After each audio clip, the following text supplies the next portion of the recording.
Thank you very much.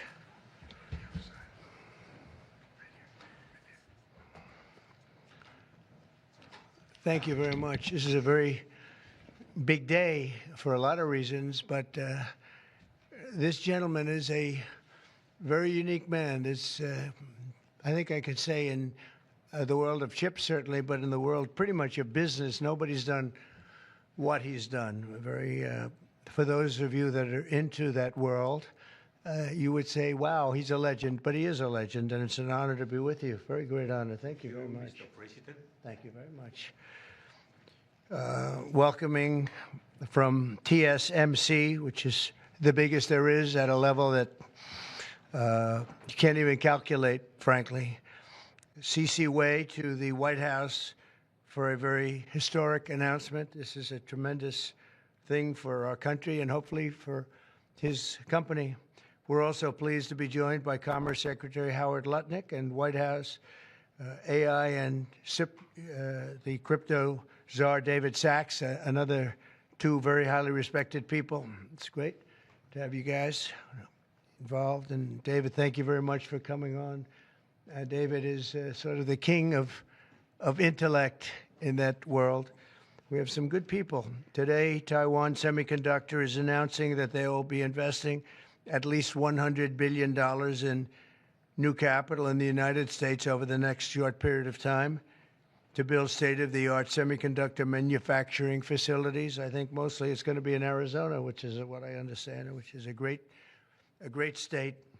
I like it because I won it, but I won most of them, actually. But I did. We won it, and we won it big. The most powerful AI chips in the world will be made right here in America, and it'll be a big percentage of the chips made by his company. But as you know, they're based mostly in Taiwan, and they're far and away the biggest. There's nobody even close. This $100 billion in new investment will go into building 5 cutting-edge fabrication facilities in the great state that we just discussed, Arizona, and will create thousands of jobs, many thousands of jobs, and they're high-paying jobs. In total, today's announcement brings Taiwan Semiconductor investments to about $165 billion they've started already. Among the largest new foreign direct investments in the United States, Apple, as you know, made a big announcement last week of $500 billion, and we have some others that have announced. We have many that want to announce, but I don't have time to do all of these announcements, I tell you. But for you, I'm doing the announcement. Thank you. This will create hundreds of billions of dollars in economic activity and boost America's dominance in artificial intelligence and beyond. Semiconductors are the backbone of the 21st century economy, and really, without the semiconductors, there is no economy, powering everything from AI to automobiles to advanced manufacturing. And we must be able to build the chips and semiconductors that we need right here in American factories with American skill and American labor. And that's exactly what we're doing. As you know, Taiwan pretty much has a monopoly on that market. And I think pretty much is not a term that's even appropriate. They do have a monopoly. And this is a tremendous move by the most powerful company in the world. It's a matter of economic security. It's also a matter of national security for us. And at the same time, Mr. Wei will be able to diversify and have his a tremendous presence in another place, and a very safe place. And I want to thank Taiwan Semiconductor for doing the announcement. And I'd like to ask Mr. Wei to say a few words, if you might. And I'd also like to ask Howard and David, you can say a couple of words, but maybe you should go first, because right now he's the most important man in the room. I'm sorry, fellas. Please.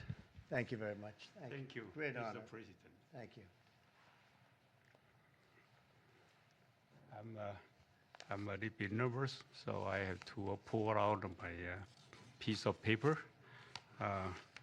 Mr. President, Secretary Lutnick, and David, I didn't know that your title, but okay. First, I want to say thank you to Mr. President to give me this opportunity to announce our big project in the U.S. TSMC is the world's largest chip manufacturing funded by Dr. Morris Chen in 1987. It's now at the forefront of semiconductor technology, supporting AI advancement and industry growth. In fact, I would like to wind back the time that in 2020, we have to thank President Trump's vision and his support. So TSMC start the journey of establishing the advanced chip manufacturing in Arizona. And now, let me proudly say, now the vision become reality. In Phoenix, Arizona, with 3,000 employees, we are producing the most advanced chip made on U.S. soil.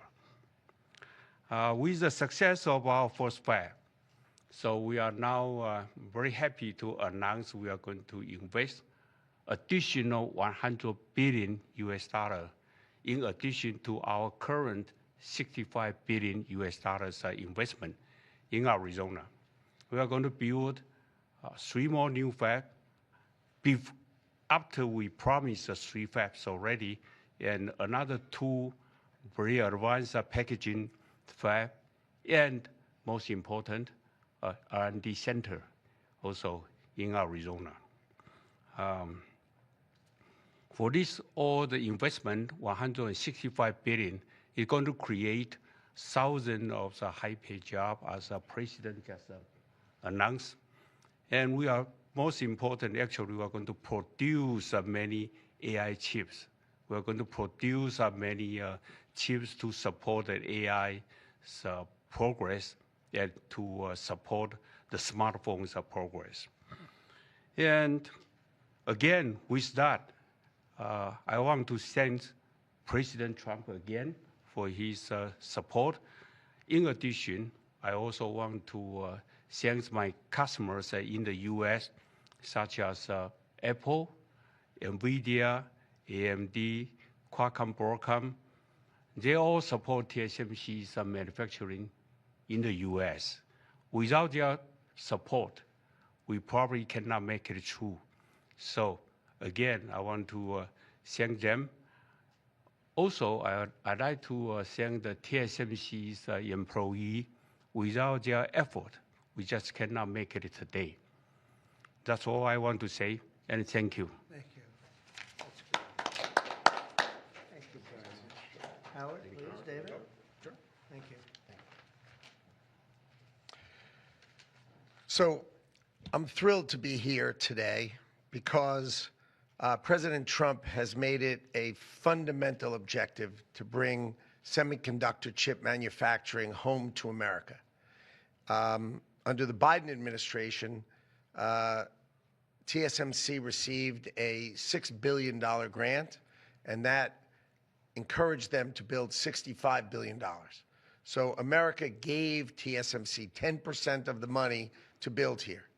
And now you're seeing the power of Donald Trump's presidency, because TSMC, the greatest manufacturer of chips in the world, is coming to America with a $100 billion investment. And of course, that is backed by the fact that they can come here because they can avoid paying tariffs. So the idea is come to America, build greatness in America, build for the American customers, the Apple, NVIDIA, that whole list that Chairman Wei gave in order to bring production to America. So we're really, really excited. This continues the most incredible path you've ever seen in these first weeks and months of the Trump administration of incredible manufacturing coming to America. The keys that the president has called out are coming here. They're coming here in huge size because they want to be in the greatest market in the world, and they want to avoid the tariffs that if they're not here, they'd have to suffer.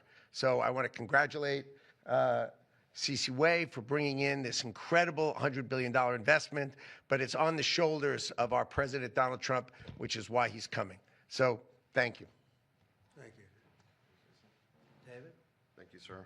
Well, the products that TSMC makes are literally the most important products in the world. I mean, these advanced chips power everything. They power AI, they power your phone, they power your cars, and without them, the whole modern economy would stop, but they're not made in the United States. So for TSMC to move here is a huge, huge development, and we owe that to President Trump's leadership on the economy and Secretary Lutnick as well. And Cece, thank you for coming here. Thank you. Yeah. Thank you, Dan. So thank you very much. A big percentage of chips with this investment will be made now, a big percentage. Worldwide, we had very little, almost none. We used to have a lot with Intel, but we had very little. And we'll be at close to 40% of the market with this transaction and a couple of others that we're doing.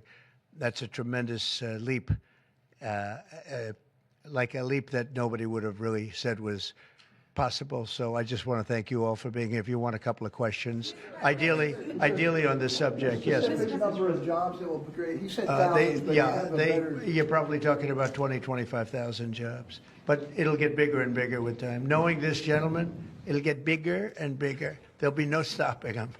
Mr. President, what Yeah, more? Brian, go ahead. In addition to the jobs, you talked about national security, and that's one thing I think a lot of Americans at home don't understand. Explain the national security aspect of this. Well, without the chips and semiconductors, nothing runs today. You can't buy a car without them. You can't get a radio, a television, nothing. You can't get anything. And we thought it was very important, obviously business-wise, but we thought even in terms of national security to have this large percentage of the chips, semiconductors, and other things that they make the most important product. And not a product that you can really copy.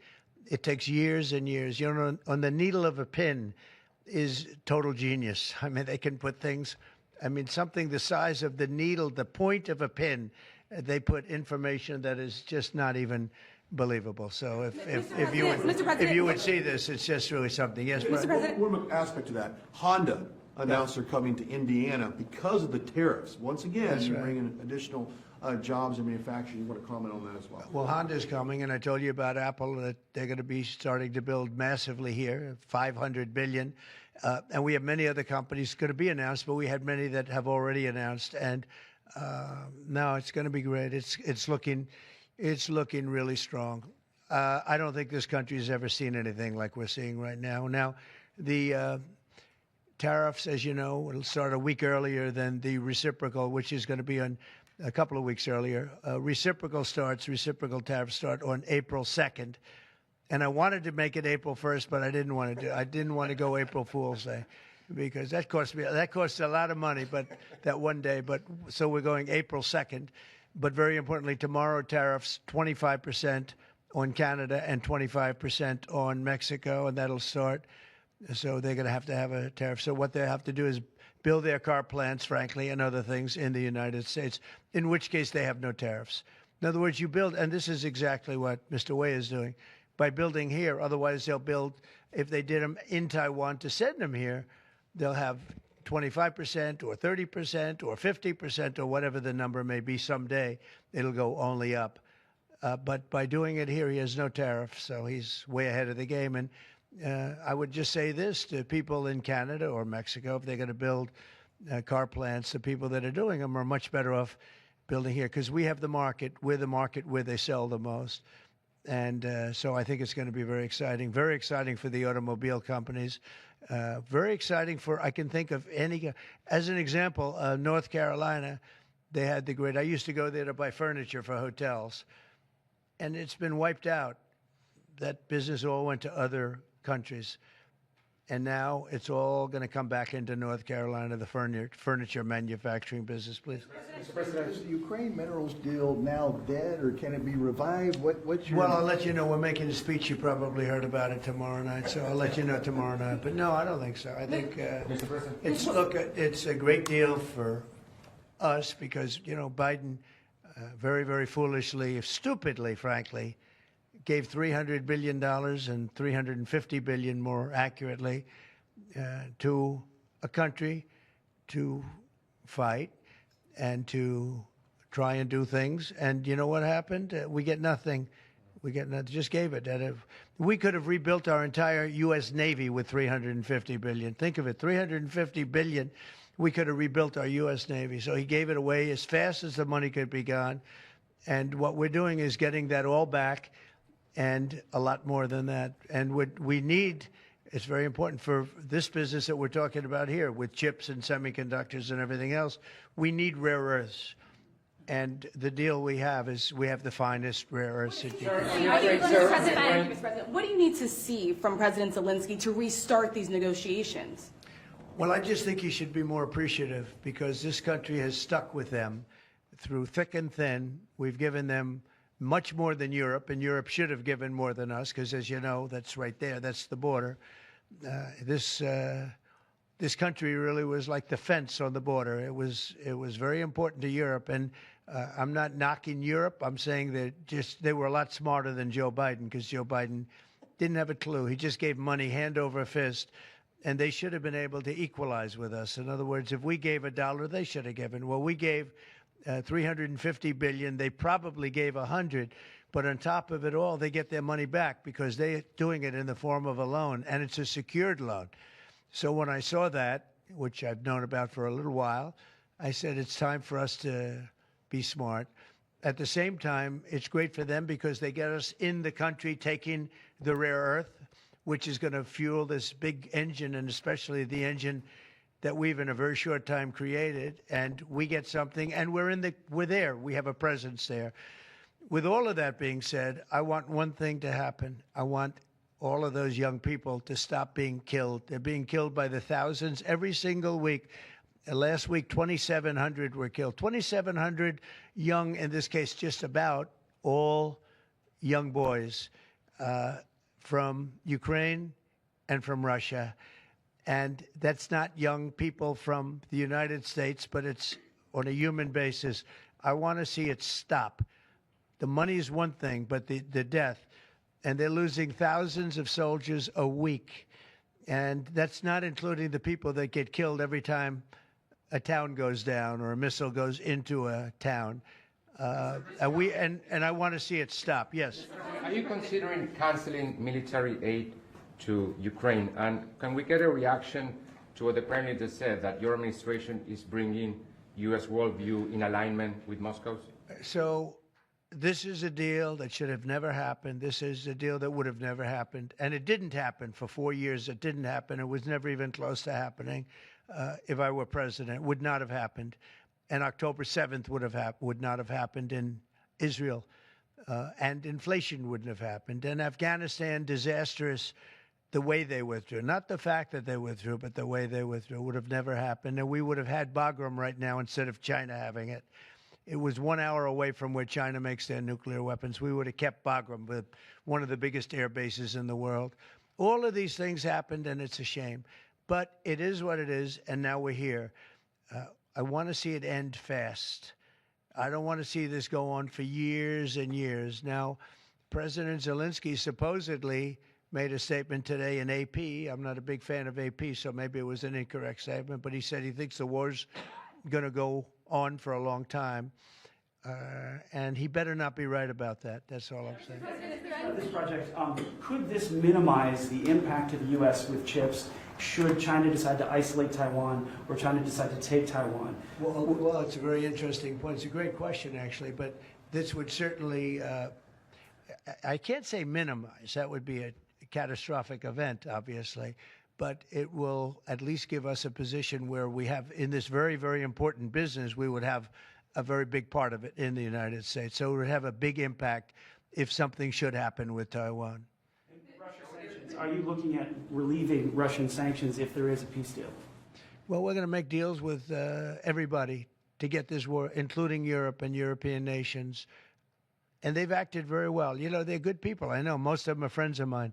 The heads of state, the heads of the various countries, prime ministers from the different. I got four prime ministers and 5 presidents called me over the last 2 days, and they want to work it out. They want to get it worked out.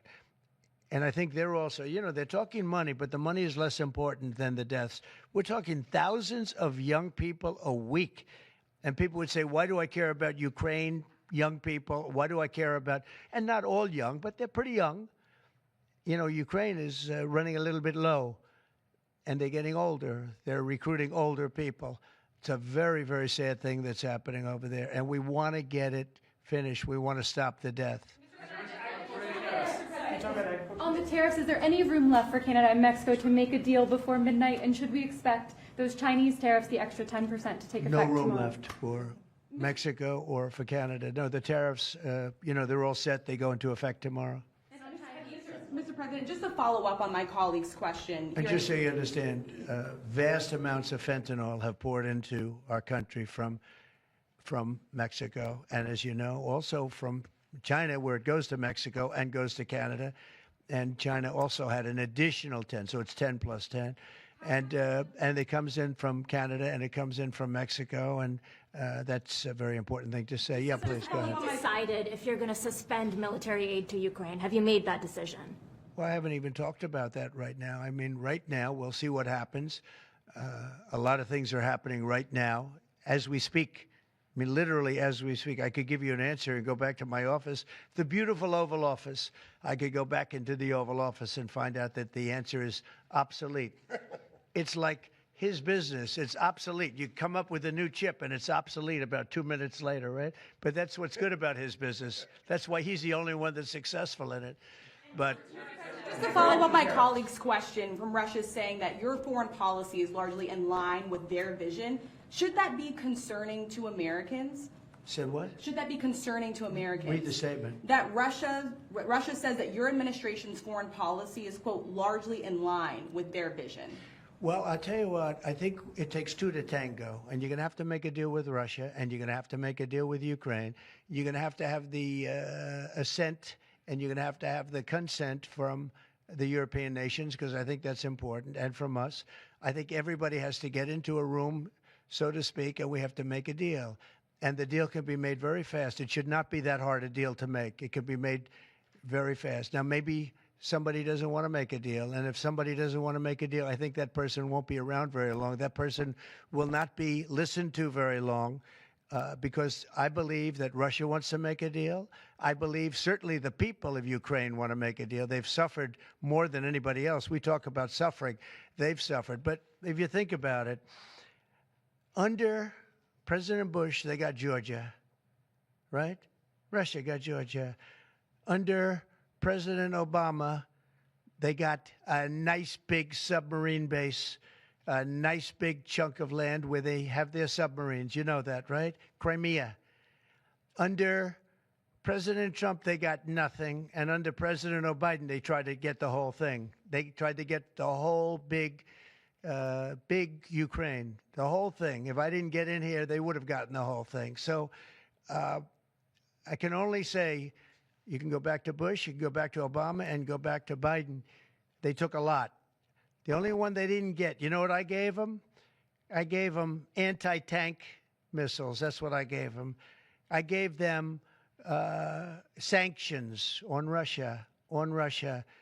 I gave them javelins. You know the javelins? You know when they took out all those tanks? You know the tanks were heading to Kiev by the hundreds, and they were unstoppable.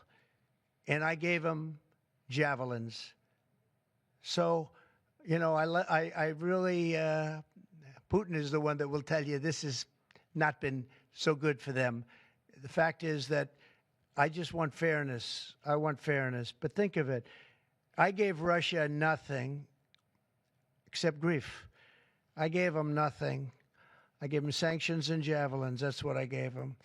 Obama gave them sheets, and you heard that statement before. It's a very famous. Trump gave them javelins, and Obama gave them sheets, and then they say how close I am to Russia. And let me tell you, we have to make a deal because there are a lot of people being killed that shouldn't be killed. But remember, Trump gave them nothing, and the other presidents gave them a lot. They gave them everything. You met with Argentine President Javier Milei at CPAC. He wants to sign a free trade agreement with the United States. Is that something that you would consider even with Argentina or any other country? I'll consider anything. And Argentina, I think he's great, by the way. I think he's a great leader. He's doing a great job. He's doing a fantastic job. Brought it back from oblivion. Yeah, we'll look at things. We're looking at the UK with things. It doesn't have to be tariffs, but tariffs are easy. They're fast, they're efficient, and they bring fairness. For instance, when people kill their dollar, their equivalent of the dollar, whether it's the yuan or the yen in Japan or the yuan in China, when they drop them down, that puts us at a very unfair disadvantage. So all I have to do is say, Howard, we're going to have to raise the tariffs a little bit, because I've called President Xi, I've called the leaders of Japan to say you can't continue to reduce and break down your currency. You can't do it because it's unfair to us. It's very hard for us to make tractors, Caterpillar, here when Japan, China, and other places are killing their currency, meaning driving it down. So all of these things add up.